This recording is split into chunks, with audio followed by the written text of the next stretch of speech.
la presentación, veíamos un poco sobre qué ocurre sobre los esfuerzos, ¿no? Cómo cambian a través de la historia, ¿no? A través de la historia geológica, en realidad, de formación de los suelos, ¿no? Entonces lo habíamos revisado bastante este punto, ¿no? Habíamos visto estos gráficos, etcétera. Habíamos hecho algunas clasificaciones también en relación a la curva de consolidación de campo, que en realidad es esta curva. Hemos hablado luego de los suelos normalmente consolidados y suelos sobreconsolidados, ¿no es cierto? Entonces ya teníamos esa definición. Y finalmente, en realidad, para terminar la anterior clase o la última clase, pues habíamos planteado distintas, bueno, algunas condiciones, ¿no? 3 casos en realidad que correspondían a 3 tiempos específicos, y la idea era un poquito practicar y recordar sobre todo cómo calculamos los esfuerzos efectivos y luego aplicar ese concepto de esfuerzos efectivos a la determinación del OCR, ¿no ven? Entonces, en ese sentido, pues espero que hayan podido concluirlo, esa pequeña pregunta o ese pequeño ejemplo en realidad, ya, porque es importante entender el concepto del esfuerzo de preconsolidación sobre todo, y a partir de aquello determinar el OCR, ¿ya? Bien, luego pues debemos seguir repasando un poco la parte teórica, ya, y vamos a hablar ahora de lo que es la respuesta de los suelos a esfuerzos de corte, o sea, cómo reaccionan los suelos cuando son sometidos a fuerzas cortantes, ¿no? Entonces, ya en el capítulo anterior nosotros habíamos definido algo de esto, ¿no? Hemos agarrado y hemos definido qué son, por ejemplo, los esfuerzos normales y qué son las deformaciones normales. Habíamos aprovechado en ese momento de definir, por ejemplo, los esfuerzos cortantes y qué es lo que nos generaban los esfuerzos cortantes, ¿no? Habíamos dicho que nos generaba una distorsión angular, ¿verdad? Entonces ya hemos visto ese detalle. Sin embargo, ahora es conveniente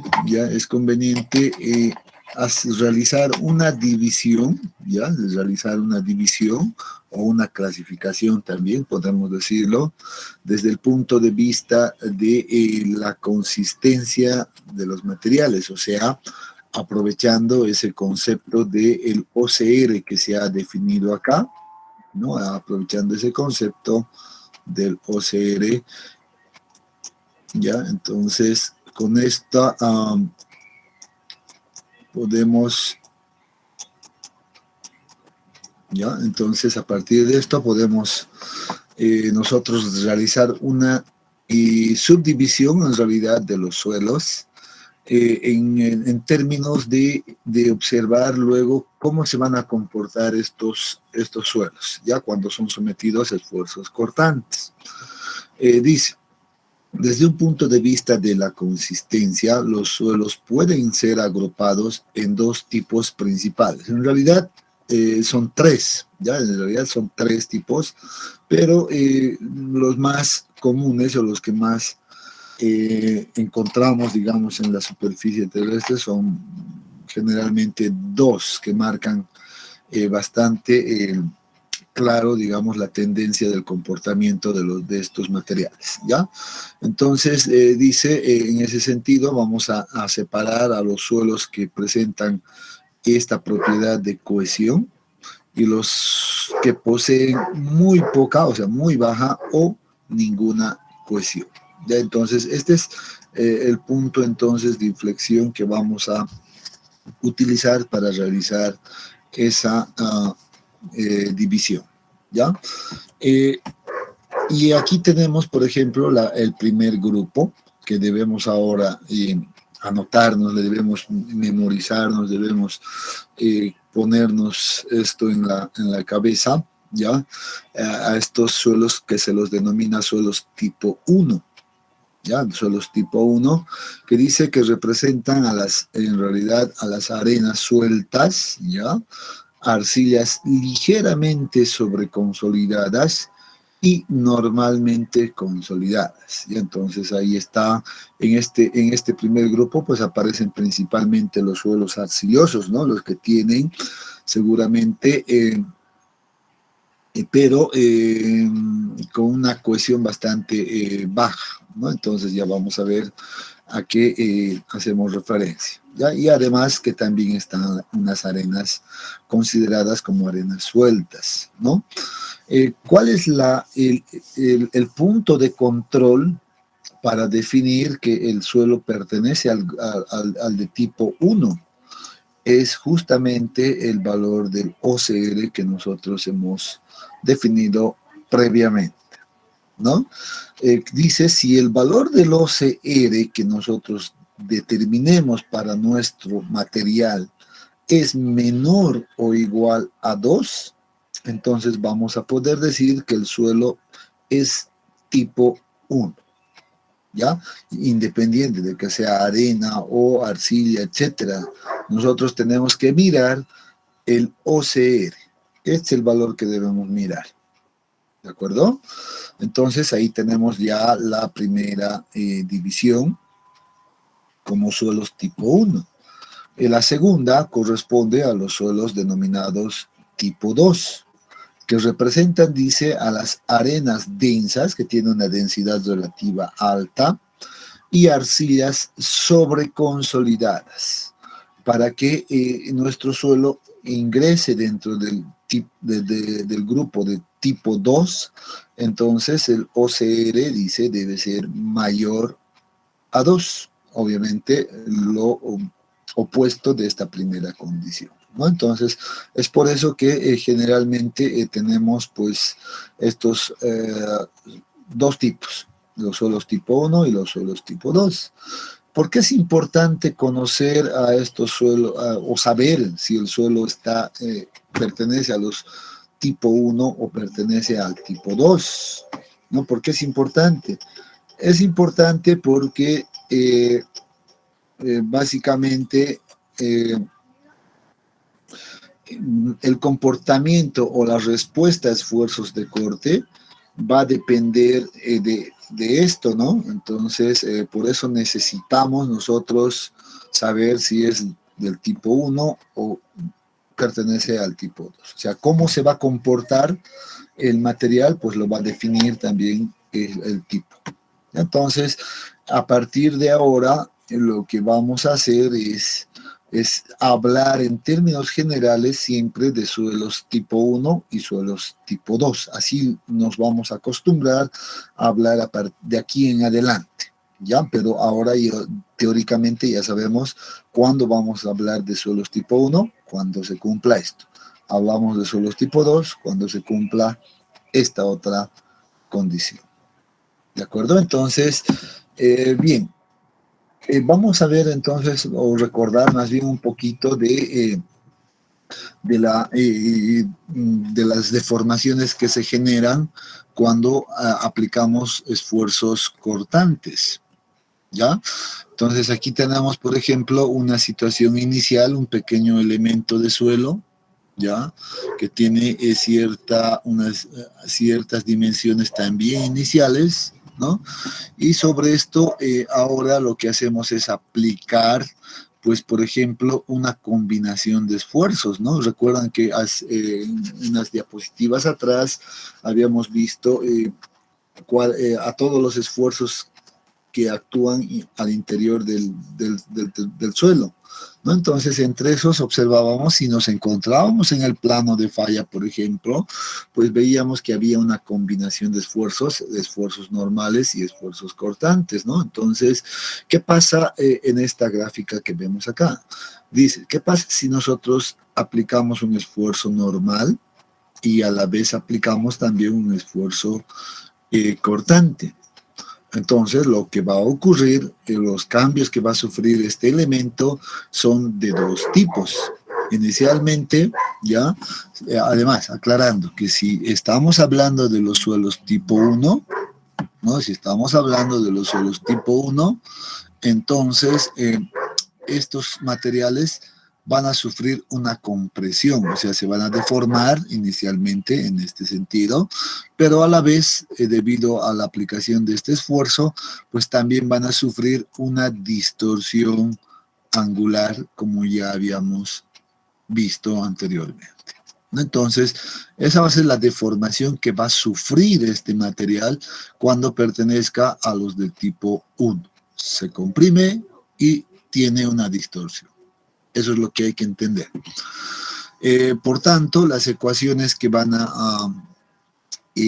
que se van a generar debido a esto son estas, ¿no? La de distorsión angular, que ya lo conocíamos, básicamente la relación del cambio, este delta X en esta dirección, dividido entre la altura inicial. Y la deformación normal, muy parecido a aquella, pues el cambio que se produce en esta dirección, delta Z, dividido entre la altura inicial también, ¿no? ¿Qué pasa ahora si estamos trabajando con suelos tipo 2? Observen que la figura cambia. Esa es la característica en realidad ya de los suelos tipo 1 y suelos tipo 2. Por eso es importante saber con qué tipo de suelo estamos trabajando. ¿Ya? Entonces vean que los de tipo 2 ocurre algo extraño, ¿no? Vean que en vez, igualmente, ¿no? Cuando aplicamos un esfuerzo normal y un esfuerzo cortante, al igual que en este caso, pues aquí ocurre más bien lo contrario a la compresión, o sea, se expande. Eso significa que más bien este elemento de su condición inicial, pues gana mayor volumen, ¿no? Entonces está viniendo en este sentido, a lo que se lo denomina, pues, expansión. A este fenómeno se lo denomina como expansión. Y por otro lado, debido a la aplicación de este esfuerzo cortante, pues la distorsión angular pues se mantiene. Igual se va a producir esta distorsión angular, ¿no? Entonces, las ecuaciones entonces pues serían muy similares en este caso, básicamente las mismas, pero con un signo negativo que aparece por acá, obviamente indicando este efecto de expansión, simplemente. Entonces, esto es en términos generales lo que debemos saber de los suelos tipo 1 y los suelos tipo 2. Que los suelos tipo 2 se expanden cuando aplicamos los esfuerzos y los suelos tipo 1 se comprimen. Esa es la diferencia principal entre estos dos grupos.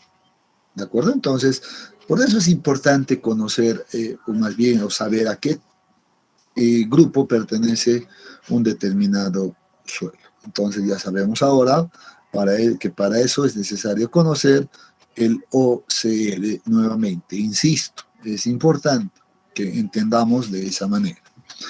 Bien, una vez revisada la respuesta o cómo reaccionan los suelos cuando son sometidos a esfuerzos cortantes, pues veamos en términos gráficos en realidad ya qué ocurre, ¿no? ¿Qué va a ocurrir si nosotros realizaríamos, por ejemplo, un ensayo en laboratorio en el cual estamos aplicando esfuerzos cortantes, ¿ya? Pero a la vez también esfuerzos normales, ¿no? Una combinación de esfuerzos. ¿Qué pasaría? Dice, si nosotros graficamos, por ejemplo, el esfuerzo cortante versus la deformación, ya que se genera debido a este esfuerzo, entonces vamos a tener dos curvas muy diferentes, ¿ya? Esta primera curva, por ejemplo, que viene o tiene esta forma, una forma creciente, ya continua, y hasta que llega a un determinado punto, vea, voy a marcarlo por acá, ya voy a ponerle por acá, que llega a un determinado punto y a partir de aquello pues se mantiene prácticamente constante, ya no se incrementa el esfuerzo cortante, ¿no? Esto es característico de los suelos tipo 1, ahí por eso nos indica aquello. Sin embargo, los suelos tipo 2 tienen otro comportamiento. Vean, tenemos esta figura, viene de esta manera, y incrementa muy rápidamente la resistencia al corte, llega hasta un punto máximo, ¿ya? Y a partir de este punto, pues se reduce y nuevamente llega a un punto donde ya se va a mantener prácticamente constante, ¿no? Vean que independiente del tipo de suelo, en algún momento, estos van a llegar pues casi a un mismo punto, ¿no? Eso es lo que está mostrando estas gráficas, ¿no es cierto? Entonces, veamos la diferencia entre estas dos curvas. Entonces, cuando nosotros veamos algún resultado, por ejemplo, de un ensayo de laboratorio, y veamos que la curva tiene esta forma, uno ya puede rápidamente darse cuenta de que es un suelo tipo 1, ¿no? O de lo contrario, si ve esta forma de curva, entonces podría darse también cuenta de que corresponde a un suelo tipo 2. ¿Ya? Entonces la forma de la curva tiene una gran diferencia entre ambos tipos. ¿Ya? Sin embargo, es importante ahora empezar a definir algunos valores importantes. ¿Ya? En el caso de los suelos tipo 2, ya vamos a empezar por acá. Este punto máximo que alcanza, ya este valor máximo de esfuerzo cortante que alcanza, pues es denominado como esfuerzo cortante pico, por eso lleva el subíndice sub P. Ya entonces este sería básicamente el pico. Teóricamente uno puede entender que en este punto, el suelo falla. El suelo ha fallado por resistencia al corte. Entonces aquí se da esa falla. Y como ya falló, pues obviamente a partir de este punto ya la resistencia al corte va disminuyendo, ¿no? Va disminuyendo, la deformación angular se va a seguir dando hasta llegar a un punto, por ejemplo, donde ya se mantiene constante, ¿no? No importa si sigo aplicando más esfuerzo cortante, eso ya no va a subir ni va a bajar, se va a quedar en ese punto. A ese punto se la denomina pues punto crítico, ¿ya? Y se toma obviamente como un valor referencial este esfuerzo de corte denominado crítico, ¿ya? Entonces por eso viene tau sub CR, que significa esfuerzo de corte crítico. Y entonces se van a definir, entonces, escuchen lo siguiente, en un solo tipo 2 se van a definir dos esfuerzos cortantes, ¿ya? Que son el esfuerzo cortante pico y el esfuerzo de corte crítico. Luego vamos a entender por qué estamos definiendo estos dos.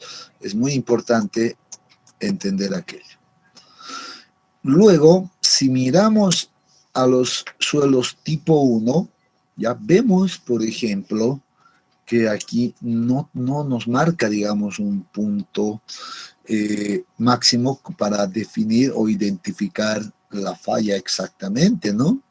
Sin embargo, pues vemos que en algún momento esta curva también se mantiene pues casi constante, donde se define nuevamente el esfuerzo de corte crítico, ¿no? Por tanto, para los suelos tipo 1 solamente vamos a definir un esfuerzo de corte crítico y no así el valor pico. Eso es importante aquello. Otra característica que podría resaltar en este momento es, por ejemplo, que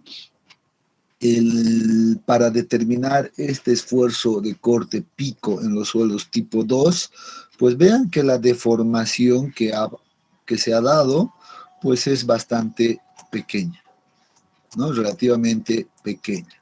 Si revisamos la literatura, pues vamos a encontrar que esto, la literatura nos dice que esto se va a dar entre 1.5 a más o menos 2.5, dice la literatura, milímetros de deformación. Imaginen aquello. Pequeña deformación donde ya se obtienen estos valores máximos, ¿no? Sin embargo, vemos por este otro lado que para los suelos tipo 1, y nos preguntaríamos, ¿no? ¿Dónde está la falla? Aquí está claro, ¿no? Aquí está la falla. Para los suelos tipo 1, la pregunta sería, ¿y dónde falla este suelo? ¿Cómo sé si ha fallado o no ha fallado? ¿No? Entonces, se dice en realidad que estos suelos tipo 1 pues van a fallar por deformación, no van a sufrir una rotura general en el elemento, ¿ya? Sino que más bien van a fallar por deformación. Si yo observara, por ejemplo, y esto voy a, no, mejor no lo borro, voy a cambiar simplemente de color, ya si yo, por ejemplo, tratara de analizar la condición de falla, y ahí voy a suponer que aquí tengo un elemento de suelo que he ensayado, un suelo tipo 2, ¿ya? Esta falla se va a producir de la siguiente manera, y entonces esto va a venir, que va a tender a un ángulo muy cercano a 45 grados, o sea que esto se va a bajar en algún momento y vamos a tener algo así.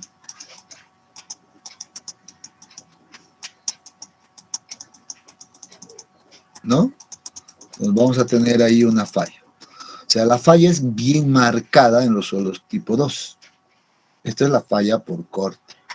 ¿Qué pasa en este tipo de suelos o los suelos tipo 1? ¿Ya? Si nosotros tenemos la situación inicial, ya tenemos ahí la situación inicial, voy a dibujar nuevamente el mismo elemento, ya ahí está el suelo, le he aplicado esfuerzos cortantes, etcétera, y ¿qué va a ocurrir? No voy a poder observar esta falla de esa manera. ¿Qué va a pasar? Va a pasar lo siguiente, sé que se tiene que comprimir, entonces, por ejemplo, esto va a venir de esa manera, ya va a sufrir un cambio en realidad acá, y en la parte, si mantengo, por ejemplo, esto firme, ya la base firme, entonces lo que va a ocurrir con estas muestras son las siguientes, ¿no? Entonces se van a volver, van a tomar una forma más o menos de barril. O sea, se van a deformar de esa manera, ¿ya? En algunos casos aparecen unas pequeñas grietas por acá que no marcan mucho, ¿ya? Pero una característica es que se tenga este tipo de fallas, ¿ya?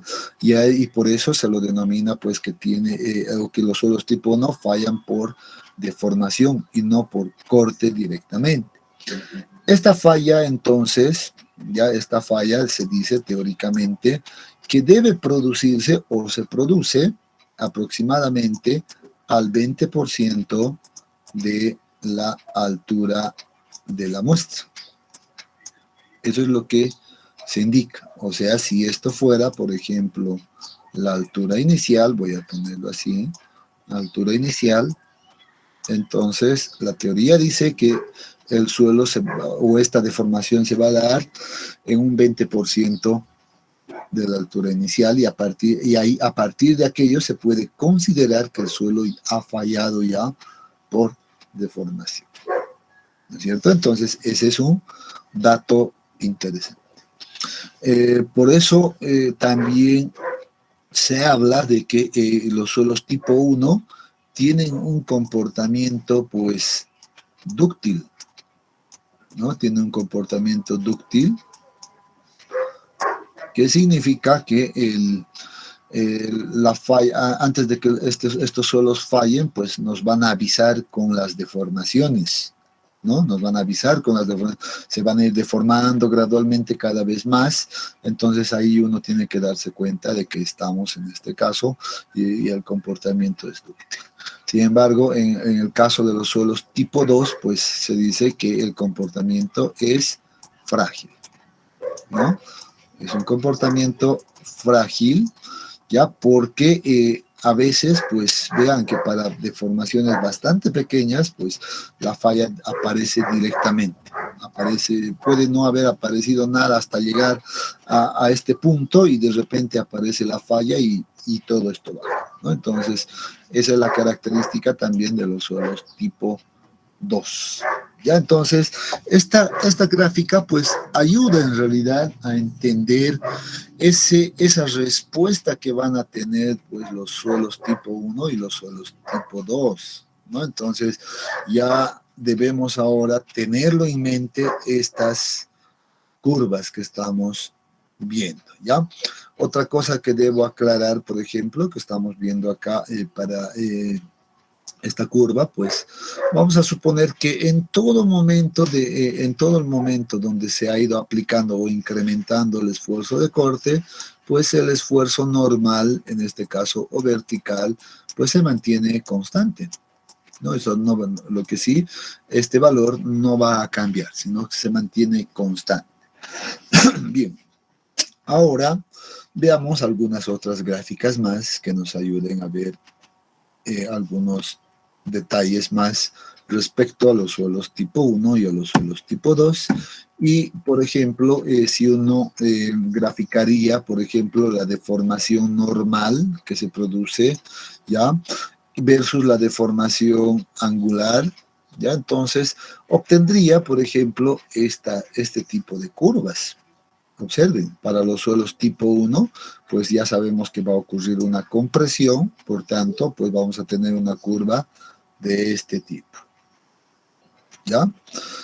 Sin embargo, si estamos con los suelos tipo 2, observen qué va a ocurrir. Dice que al inicio, ya al inicio, cuando estamos aplicando las fuerzas cortantes, pues inicialmente se deforma un tantito, ¿no? Se deforma un poco por acá, y a partir de esto pues empieza ya a expandirse, ¿no? Aquí se comprime un poco, luego se expande y va a llegar de esa manera a comportarse estos suelos tipo 2, ¿no? Entonces ahí tenemos ese, también otra forma de identificar a los suelos tipo 1 y suelos tipo 2 a partir de las gráficas es de esfuerzo normal y esfuerzo cortante.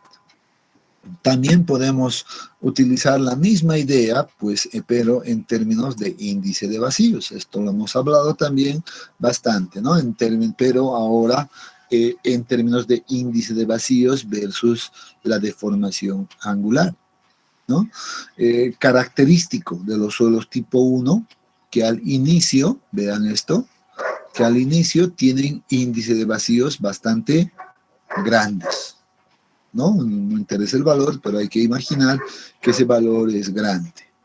Y a medida que se va aplicando los esfuerzos normales y cortantes, vean que el índice de vacíos va a ir reduciendo hasta llegar a un punto donde nuevamente se mantiene constante, ¿no? Y al cual también se la puede denominar como índice de vacíos crítico a este punto. Ya es algo análogo a lo que ya hemos visto anteriormente. Característica de los suelos tipo 2, que tienen índice de vacíos inicial. Vean que este es el índice de vacíos inicial, bastante pequeños, ¿no? Y más bien cuando aplicamos los esfuerzos cortantes o los esfuerzos normales, pues vean que más bien empezamos así, se comprime de alguna manera, está mostrando este mismo efecto, ¿no? Por acá, y luego empieza a ganar en volumen, pero tampoco va a ganar un volumen pues deliberadamente, sino que también se va a alinear hasta la línea crítica en este caso, ¿no? Y ahí tenemos el índice de vacíos crítico. Entonces, nuevamente estas son curvas bastante interesantes que debemos nosotros conocer para identificar de qué tipo de suelo estamos hablando. ¿Ya? ¿Qué pasa ahora? Dice si nosotros realizamos varias pruebas, haciendo variar, por ejemplo, el esfuerzo efectivo normal, como dice acá, ¿no? Entonces, este esfuerzo efectivo vertical varía. Sé que, observen, vamos a analizar primeramente los suelos tipo 1, por ejemplo acá, que están caracterizados por las líneas segmentadas, ¿no? Este primer punto, esta primera curva que aparece acá, seguramente va a corresponder a un esfuerzo vertical 1, ¿no es cierto? Luego, incrementamos el esfuerzo, dice acá, ¿qué pasa si incrementamos ahora ese esfuerzo normal? Pues tendríamos lo siguiente, tendríamos un esfuerzo vertical denominado 2, de tal manera de que el esfuerzo vertical 2 pues siempre sea mayor que al esfuerzo vertical 1, ¿no es cierto? Entonces, si cumple esta condición, entonces lo que vamos a obtener es una curva que se encuentre mucho. ¿Eso qué significa? Si yo analizo, por ejemplo, la primera curva, pues yo voy a decir que para este nivel de esfuerzos, yo he determinado un esfuerzo de corte crítico por acá, ¿no? Que la puedo denominar 1. Pero si he incrementado el esfuerzo vertical, vean que voy a definir otro valor de esfuerzo crítico, denominado, pues, 2, ¿no es cierto? Entonces, ¿qué estoy diciendo? La conclusión de esto sería que a mayor valor de esfuerzo normal, mayor va a ser el esfuerzo de corte que ese suelo va a soportar. Eso es lo que nos está indicando esta gráfica, ¿no? Eso significa, si yo aplicaría, por ejemplo, un esfuerzo efectivo vertical 3 y que además este sea mayor al esfuerzo efectivo vertical 2, ¿qué va a pasar? Vamos a tener una curva igual, va a tener la misma tendencia y seguramente esto va a venir de esa manera, ¿verdad? Y se va a acomodar bajo la misma forma. Y tendría otro valor de resistencia al corte crítico.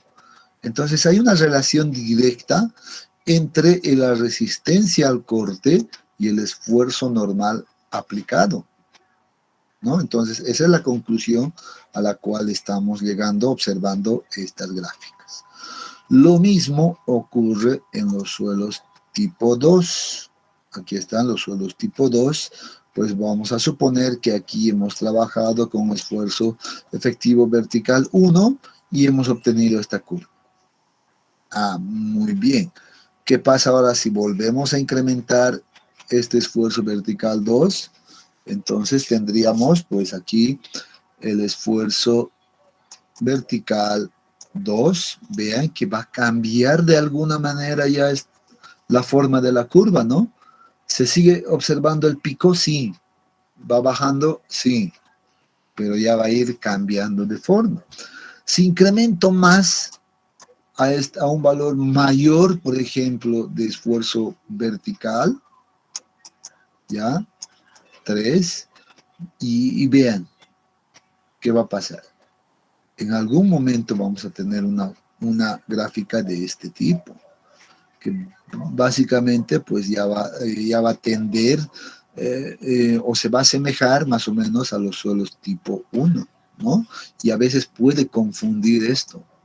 Por eso, cuando uno está en laboratorio, pues tiene que tener mucho cuidado de que esto no ocurra, ¿no? A veces puede llevarnos a conclusiones erróneas, ¿no? Entonces, tampoco es que debemos aplicarle nomás cualquier cantidad de esfuerzo vertical durante el ensayo, ¿no? Entonces, hay que tener mucho cuidado. Pero nuevamente, ¿no? En los suelos tipo 2, lo propio, ¿no? Vean, si solo analizo, por ejemplo, los esfuerzos pico, ¿no? Vean, esfuerzo pico 1 va a corresponder a esto, e incrementado el valor, vean que el esfuerzo pico 2 se va a poner por acá, esfuerzo pico 2, ¿no? Y el esfuerzo pico 3, vean que seguramente va a estar por acá, esfuerzo de corte pico 3. De igual manera, se cumple la relación directa entre a mayor esfuerzo normal, mayor el esfuerzo cortante. Hay una relación directa. ¿De acuerdo? Entonces, eso es importante entender. Bien. Tienen, a ver, veamos acá, previo a aquello. Voy a borrar ahora todo esto. Podemos observar igual, ¿no? En términos de la deformación normal versus la deformación angular, pues va a ocurrir lo mismo, ¿no? Unos se van a deformar más, unos se van a deformar menos, pero la tendencia en realidad en el comportamiento pues va a ser similar a lo que ya habíamos visto anteriormente. Entonces aquí no hay mucho detalle más que indicar. Si tuvieran alguna consulta, algún comentario hasta donde acabamos de ver ahora.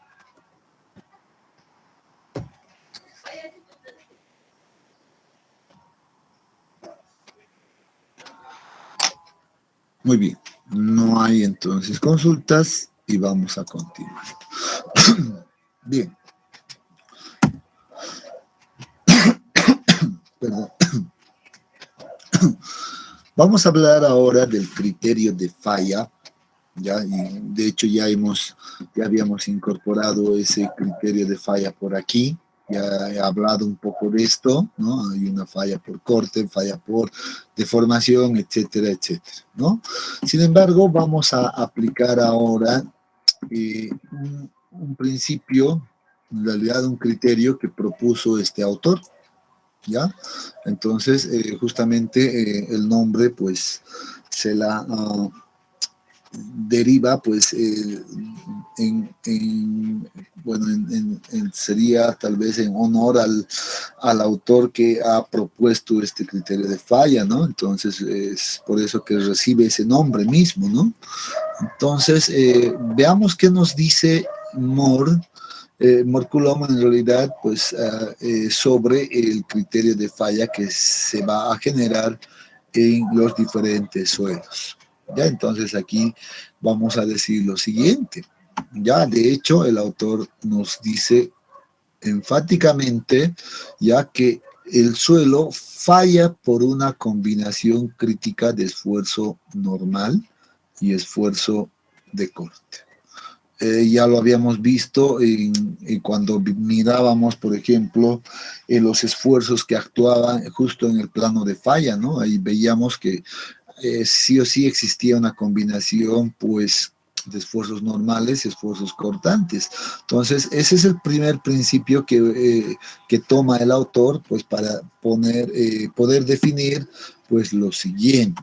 Ya, entonces aquí tenemos, por ejemplo, la representación de un pequeño elemento de suelo que está pasando justamente por el plano de falla, y aquí está el plano de falla, ya, que se define, y vemos que, por ejemplo, dice acá, en el plano de falla vamos a tener la combinación, pues, en este caso, de esfuerzos normales al plano y esfuerzos cortantes, que va a ser la condición crítica para que el suelo falle.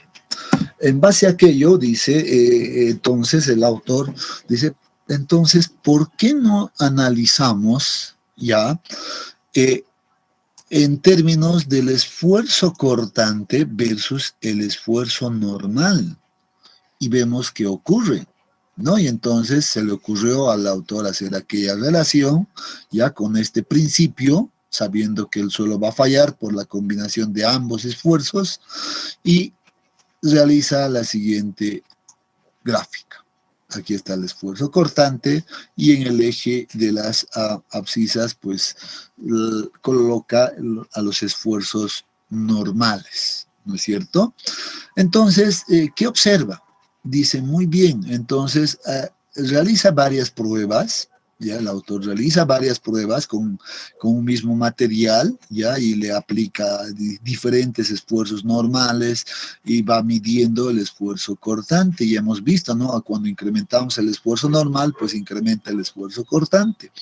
El producto de aquello ya observa, por ejemplo, que le marca una curva de este tipo. Voy a simplemente superponer sobre la curva original, ya con un color rojo, ya en líneas segmentadas. Perdón si me salgo un poco, ya. Pero observa esto. Entonces, en todas las pruebas, o con las pruebas que realiza, pues observa que tiene una curva de esa manera, una especie de parábola o una parte de una circunferencia o algo así. O sea, va anotando, va aplicando los esfuerzos y hace que el suelo falle. Y para cada falla, pues va registrando un punto, va registrando otro punto, otro, y de esa manera va conformando pues esta curva, ¿no? Entonces, a esta curva, pues se la denomina, obviamente, se la denomina como envolvente de falla de Moore. ¿Ya? Entonces, ¿por qué? Porque está representando cada uno de los puntos donde las muestras han fallado. Eso significa que cualquier combinación de esfuerzos, por ejemplo, vean, voy a tomar un esfuerzo cortante por acá, ¿ya? Y intersecto en esta curva y vengo por este otro lado, por ejemplo, pues vean que esta combinación de esfuerzo cortante y esfuerzo normal, pues representa un punto de falla, que ha fallado el suelo para esa combinación. Y así podremos crear seguramente varios puntos, ¿no? Varios puntos o varias combinaciones que me generen, pues, la falla. Sin embargo, el autor se da cuenta de algo, dice, ¿cuántas pruebas tendríamos que hacer en laboratorio pues para conformar adecuadamente esta curva? ¿No? Porque al final la tendencia pues no es uniforme para todos los materiales, sino que más bien es muy variable más bien para los distintos materiales, así sean del grupo tipo 1 o tipo 2, entonces la tendencia va a ser muy variable. Entonces el autor dice, en base a ese criterio, dice, pues podemos idealizar esta curva, ¿no? Y lo que propone el autor es justamente ese detalle. Dice, muy bien, vamos a hacer una idealización de la envolvente de falla y a este, pues bueno, vamos a hacer que sea lineal, que tenga un comportamiento lineal y ya no sea pues curvo, ¿no? Entonces, al ser una línea, obviamente, pues vamos a poder manejar la pendiente fácilmente de esta línea y con ello, pues bastaría inclusive dos puntos o dos combinaciones para poder determinar una envolvente de falla de Moore-Coulomb, ¿no? Y por eso es que la denominan, pues, a este criterio como el criterio de falla de Moore-Coulomb, a esa idealización, en realidad, de la envolvente de falla. Entonces Moore-Coulomb propone este envolvente de falla. Ahora sí, seguro que si queremos interpretar, por ejemplo, como aparece acá, un punto A, entonces deberíamos entender fácilmente qué representa un punto A, qué representa, por ejemplo, este punto B que se encuentra en la envolvente de falla y qué podría representar este punto C que está acá arriba, ¿no? Entonces, ya entendiendo el concepto de envolvente de falla, esto debería de ser fácil de interpretar. ¿Alguien se anima a poder interpretar qué significa el punto A, el punto B y el punto C?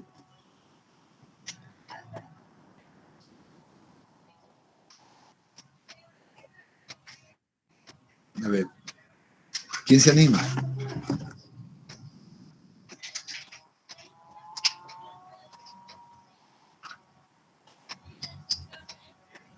¿Nadie quiere animarse?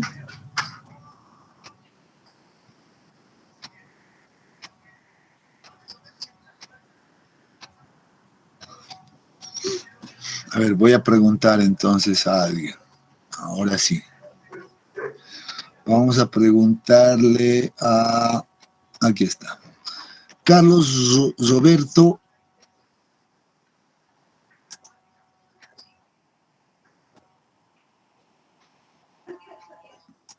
¿Dónde estás, Carlos Roberto?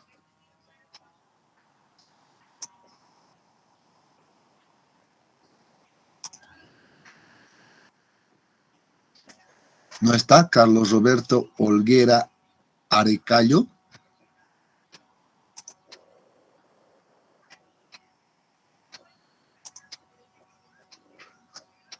Se fue a pasear.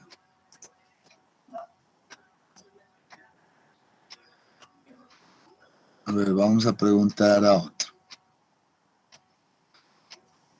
A una señorita, a ver. A ver, Elizabeth Heredia. Ups, ahí está, tengo tocaya de apellido.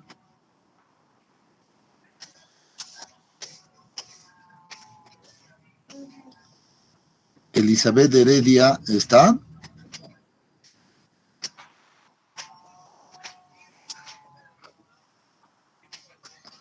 Tampoco está, se ha ido a pasear. Vamos a ir con un joven ahora. Iván Apaza.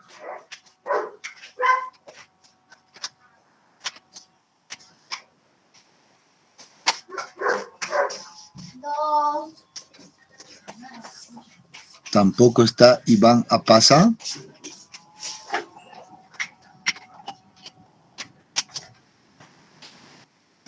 Tampoco está, o sea, ¿qué es lo que hacen? ¿Se conectan y se van a pasear?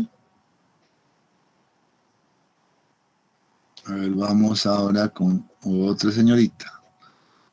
Laura Gabriela.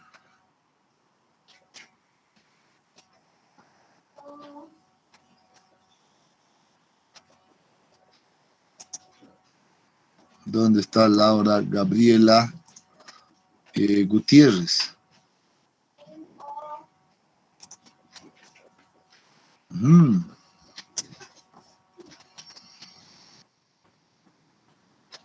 Tampoco está.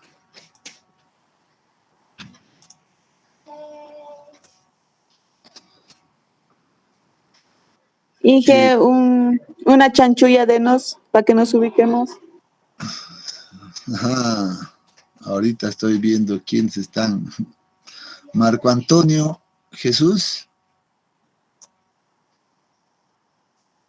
Sí, ¿qué? Marco Antonio, a ver, ahí está uno que sí está en la clase. A ver, ¿qué piensas del punto A, Marco Antonio? Representaría a los límites de la cohesión. ¿Este punto A que representa?